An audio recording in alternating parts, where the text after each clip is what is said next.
Welcome to the reading of the Times Reporter newspaper for Monday, June 29th. My name is Pam, and we'll begin with the local area deaths. Paul F. Antonelli Jr., 45, passed away June 11th following a sudden illness.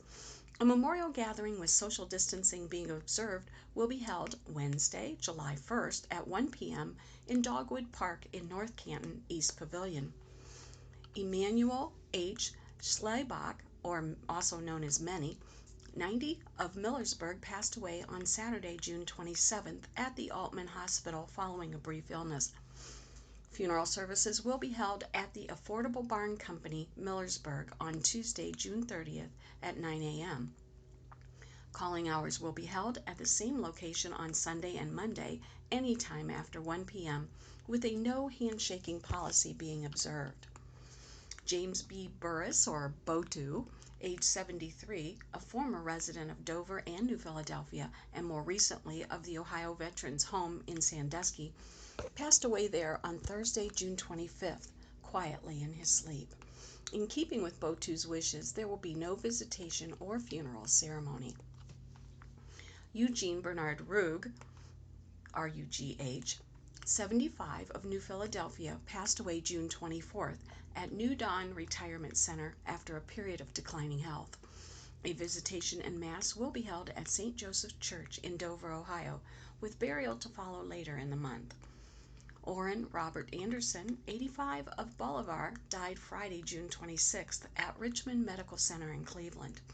Graveside services will be held on Tuesday, June 30th at 1 p.m. at Fort Lawrence Cemetery in Bolivar. Friends may call 1 hour prior to service at the ceremony. Due to current health conditions, social distancing will be observed. David Franklin Archinal, 91, completed his earthly circle of life on June 19th after a period of declining health. A graveside service will be held at Dover Burial Park on Thursday, July 2nd at 11:30 a.m. Robert P. Hendershot, age 86, of Delroy, Ohio, died suddenly in his home on Friday, June 26th. Funeral services will be conducted Wednesday in the Wesley Community Chapel in Carrollton. Calling hours will be held Wednesday from 10 a.m. until the time of service in the church. Well, that concludes the Monday death notices, and let's begin today's reading with this first story. Coshocton woman dies in Sunday morning crash in Coshocton County. A 59-year-old Coshocton woman died early Sunday in a single vehicle crash on State Route 16 near the Coshocton County and Muskingum County line. According to Coshocton County Sheriff Tim Rogers, the woman was traveling westbound in a 2009 Kia Sorento on Route 16 when the vehicle went off the right side of the road and the driver overcorrected.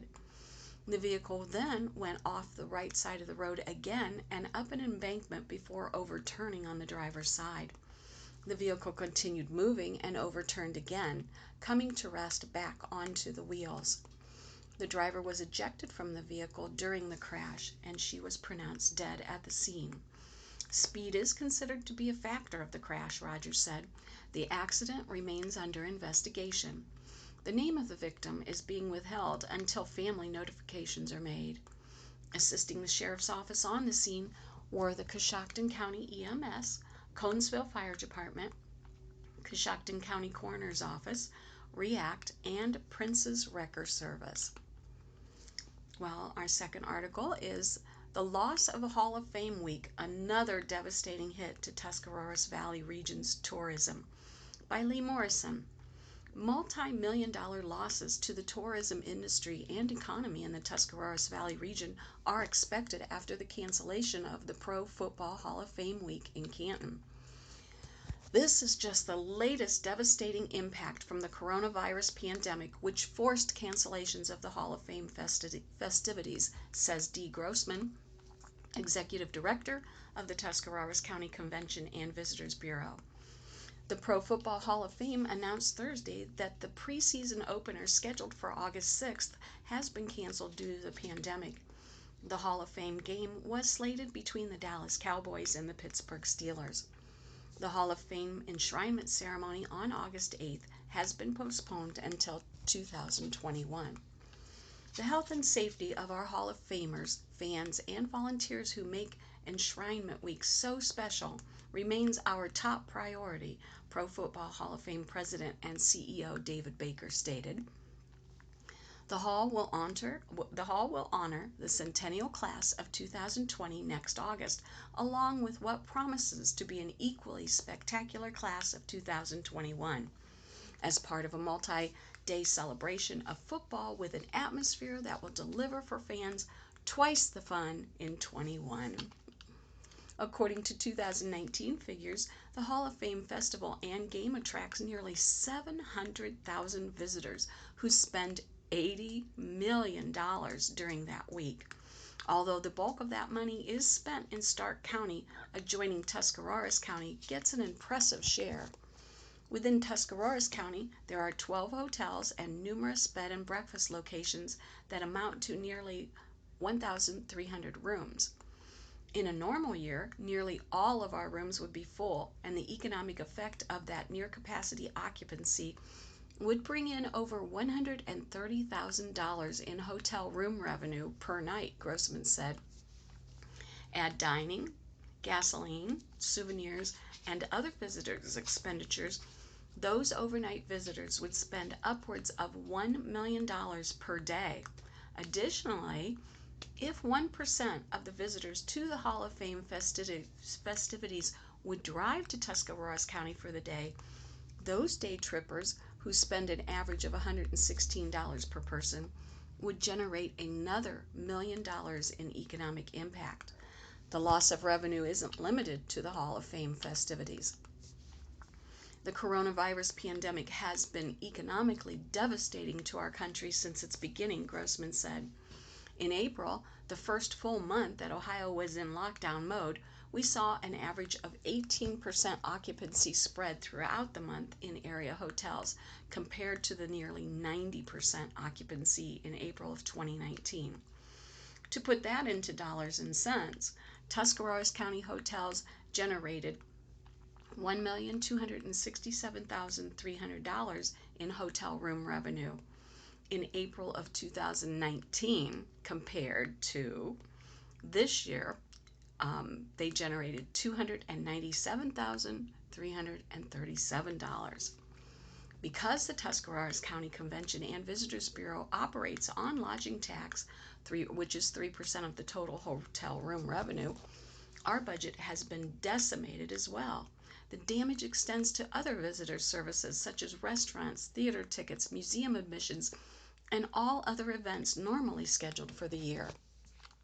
When nearly 70% of all events and fundraising activities are canceled, it causes a ripple effect within our museums and attractions, one that may take 12 to 18 months to recover.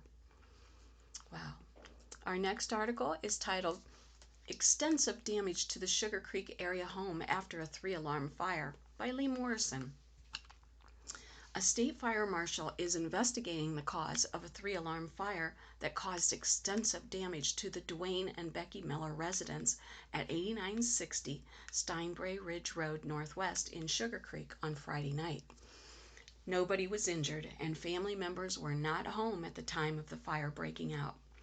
The initial call came in at 9:13 p.m. to the Tuscarawas County 911 Emergency Dispatch Center. We could see smoke from the road as we arrived on the scene, said Sugar Creek Assistant Fire Chief John Meek, who was driving a tanker truck behind the first fire engine on the scene. When the first crew went around back, they saw lots of flames coming from the basement. We called for a second alarm for more tankers before we arrived on scene because we knew it would be quite a distance from any water source. The 2-story wood frame home is located about 2 miles east of Sugar Creek on a county road without any fire hydrants. Meek said that the first engine's crew knocked the fire out within 15 minutes. We used about 1,000 gallons altogether, which was great for how it looked initially, he added. Still, there was extensive fire and heat damage to the whole house, Meek said. It was difficult to find hot spots because a lot of the first floor fell into the basement. We're awaiting results of the fire marshal's investigation into the cause, he said. There were some storms, including lightning, in the area a few hours prior to the report of the fire. There wasn't any immediate signs of a lightning strike, though. It didn't storm while we were there. He said the family is New Order Amish, so there wasn't electrical services to the house.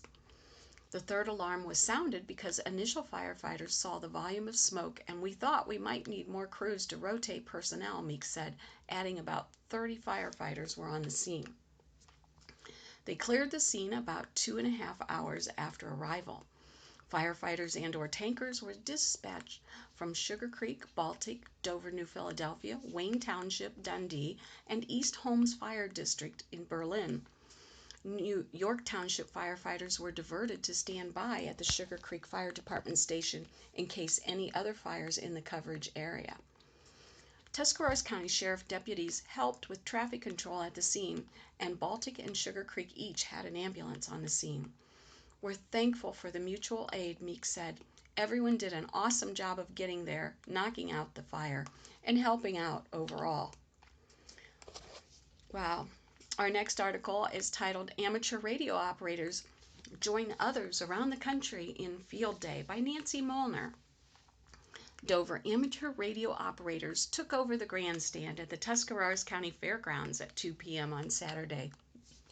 Their goal was to use their equipment to see how many different contacts they could make with other hams as part of Amateur Radio Field Day, a 24-hour event that aims to test their ability to communicate in an emergency. It's kind of like the Super Bowl for us. We run on emergency power, things like that, said Jeff Volz, Tusco Amateur Radio Club Activities Chair. It's not a contest, but we do keep score. The club gets points for every contact made with a radio operator elsewhere, Volz said. Bonus points are awarded for posting on social media, making a press release, getting in the newspaper, having an elected official attend, and having the fire department show up for a reason other than a fire. Double points are awarded for using Morse code and getting a new person on the radio. Plans were made for attempting to contact a satellite. We're here to do new things, said Volz of Newcomerstown. That's our education exercise for the day. The value of amateur radio was demonstrated when local hams maintained communications during the 2005 flood that cut off electricity and phone service to Zoar and Wilkshire Hills, said Stephen Von Kano of New Philadelphia. It's a means of communicating that's available when nothing else is available, said club member Gregory Kimball. He once used his ham radio to make phone calls after a fiber optic cable was severed, taking down 17 cell phone towers. When all else fails, amateur radio works, Volk said. All we need is a battery, a radio, and a wire in the air, and we can communicate with the world. Tuscarawas County Emergency Management Agency Director Alex McCarthy got his license in 2016. If we ever had a big communications failure, we could potentially then work with our amateur radio operators to kind of assist, McCarthy said. Anytime there's a crisis, we look at what partners we have and, hey, is there a way for them to help? The membership of the Tusco Amateur Radio Club tends to be older, Volt said, but youth is no barrier to participate. At 17, David Johnson of Yerkesville is the club's youngest member. He developed an interest in ham radio after attending Field Day as a 14-year-old. He subsequently got his amateur radio license. He networked club members, computers for Field Day. He's studying computer systems, network technology at Buckeye Career Center. Volz pointed to Johnson's progression from visitors to operators to pursuing a related career as an example of the opportunities offered by amateur radio. As a hobby, amateur radio offers operators the chance to talk with others worldwide. The most distant contact ever made by Club Vice President Brent Gribble of Dover was 6,500 miles away on the far side of Slovenia. His setup for Field Day included a generator, a tuner, radio, and laptop computer.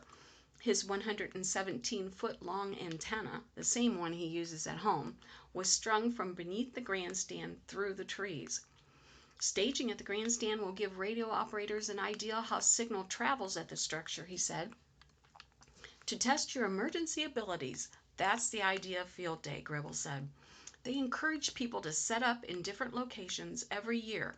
That way you get a feel for your area as far as where all you get the better or worse communications. Past field day locations have included Fort Lawrence and Bolivar, Dees Hill and Dover, Tuscarawas Park in New Philadelphia, and a church in Janadenhutton. Field Day is always the fourth full weekend of June in the United States. It is typically the largest single emergency preparedness exercise in the country, with over 30,000 operators participating each year. Tusco Amateur Radio Club members are scheduled to participate in Field Day through 2 p.m. on Sunday. Well, this next article is Yorksville Council Meeting by Tammy Taggart. Key action. Landlord letters will be mailed out on Monday for the owners of rental property and may be identified and held accountable for their properties. It will also aid police and fire in cases of emergencies. There are 720 rental units in the city. The letters include a form to return with a check for the $25 per unit fee, and the landlord must notify the city of any renter changes. Discussion. Mayor Mark Haney said that they purchased a hot box for cold mix in winter. They will now be able to pick up 3 to 4 tons at a time. They've also been issuing warnings for high grass. A lot of people have been putting in swimming pools and need permits. The service department has been mowing the entryway at the on-ramp of State Route 36. The 2020 paving list, $228,444. He and the engineer walked and reviewed the project. He would like to add North Wardell Street to the list. Mayor Haney said they have had some vandalism. Some was on a mural in the city. The police have been very busy.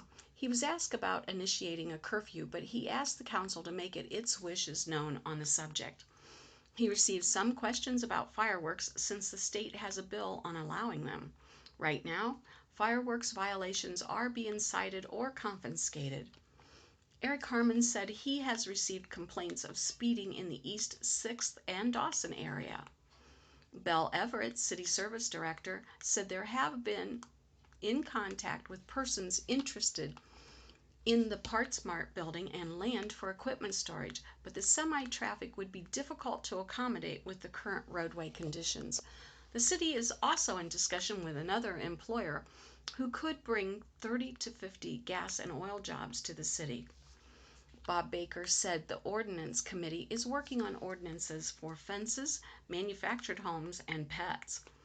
The fire department memorandum of understanding for COVID-19 hazard pay is still in discussion within the committee. Fire Chief Judd Edwards said that May had 88 total calls to the fire department.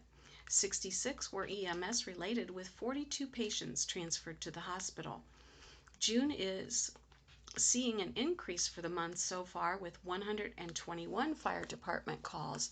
78 were EMS related, with 57 people transported to the hospital. Total calls are up from this time last year. Other actions. Harmon discussed the ordinance for responsible bidding on city construction contracts, which will have its second reading. The ordinance would ensure that contractors pay the prevailing wage, hold current workers' compensation coverage, and have a drug-free workplace policy.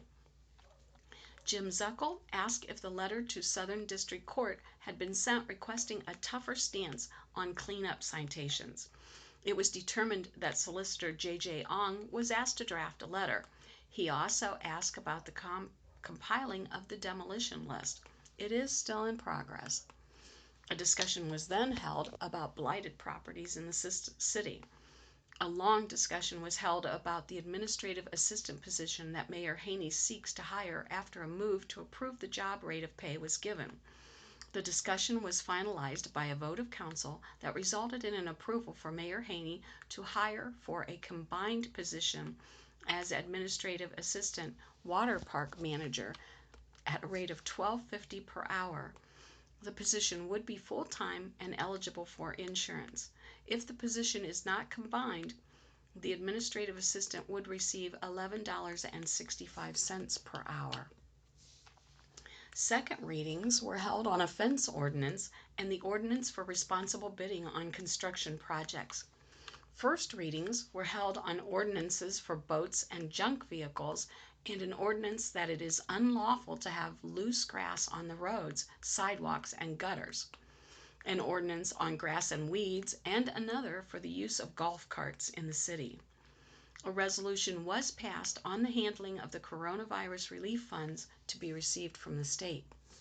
For your info, residents are reminded to complete the census because it is important for future funding to the city. Up next, the council meets at 7 p.m. on July 9th in council chambers. Moving on, Lawrence Township Trustees by Barb Limbacher. At the Thursday, June 25th meeting, key actions. Heard concerns from a dozen Wilkshire Hill residents about brown water and other issues on Bimmeler Street in Wilkshire Hills. The discussion. Residents said their water is consistently brown and they need a solution. Trustees agreed to contact Mike Jones, director of the Water and Sewer Department, for the residents and discuss the water situation. A lengthy discussion was held concerning water issues on Bimmeler, that is, flooding their properties and causing driveways and patios to crack. Water is also coming into the basements of their houses. They need a solution to divert the water away from their properties. Residents said during a rainfall, water comes onto their property off the hill above them. The problem began several years ago when houses were constructed behind them. Residents inquired why larger pipes could not be installed to take the water. Trustees said the water is on private property and they are permitted by the Ohio Revised Code about what steps they can take. Trustee Chairman Don Ackerman offered to contact County Engineer Joe Bachman to take a look at the situation. Residents also asked if there is funding available to remedy the water problems. Trustee Matt Ritterbeck said he would look into any funding that might be available. Road Superintendent Chuck McNutt said the water comes from different places off the hill. He said curbs were recently installed to divert the water to the manholes. Employees are not permitted to go on private property to do work unless there's an easement. McNutt said the employees keep the ditches clean so the water flow is natural. In other actions, Council heard a request when road work is being done in their neighborhood, they are not contacted so vehicles can be moved. Heard complaints about speeding, trustees will talk with the township deputy. Learned plans are to hold a Board of Zoning Appeals workshop in September. Heard the Ohio Township Association Risk Management Authority, or OTARMA, visited township officials to present a new form to check roads and road signs monthly, which have been completed. The township building was also inspected with no findings. A monthly safety meeting is attended by township employees. Adopted a resolution for the Ohio CARE Act COVID-19. The resolution is for funds provided by the government to reimburse townships for expenses related to the pandemic from March 1st, 2020 to December 30th, 2020. Well, for your info, trustees held a work session with Bolivar Fire Department members prior to the regular meeting. Ackerman signed applications for the PUCO, which is completed every 2 years to keep the aggregate program in place. Treble Company pays the fee. Up next, meets at 7 p.m. July 9th in the Township Building. Well, this next article is titled Area Golfers to Compete in the Ohio Open. Several area golfers will compete in the 99th Ohio Open Championship, which begins Monday and concludes Wednesday at Weymouth and Fox Meadow Country Clubs in Medina. This is the most prestigious professional event in Ohio, short of the Bridgestone Invitational at Firestone, and has been won by such people as Jack Nicklaus, Byron Nelson, Tom Weiskopf, and many more. It features the best local, statewide pros and amateurs in Ohio. The field includes Blake Sadler, New Philadelphia, Ryan Troyer, Dover, Anthony Puzderick in Carrollton, Darren Vaughn from Bolivar, Hunter Lauder from Brewster, and Dylan Kaufman from Benton. Most of the pros represent area country clubs. Others are trying to play their way onto one of the PGA tours and use a paycheck from the Open to help defray costs as they pursue their dreams. Past winners went on to have illustrious careers, both nationally and statewide. Three former champs, Jack Nicklaus in 1956, Byron Nelson, 1940, 41, 42, and Denny Shute, 1929, 30, 31, and 1950, are in the World Golf Hall of Fame. Those three and 10 others have been inducted into the Ohio Golf Hall of Fame. Included in that group are Rob Moss, 1999, 2001, and 2005, Don Paget II in 1988, Gary Robinson, 1986, Jim Logue, 1980, Gary Trivisono, 1979, Bobby Lewis, 1978, Tom Weiskopf, 1965, Herman Kaiser, 1949 and 1951, Frank Stranahan, 1948, 1960, and 1961, and Al Espinosa, 1932 and 33. Well, my friends, this concludes the readings of the Times Reporter for Monday, June 29th. This is Pam saying please stay safe, be blessed, and make it a great day.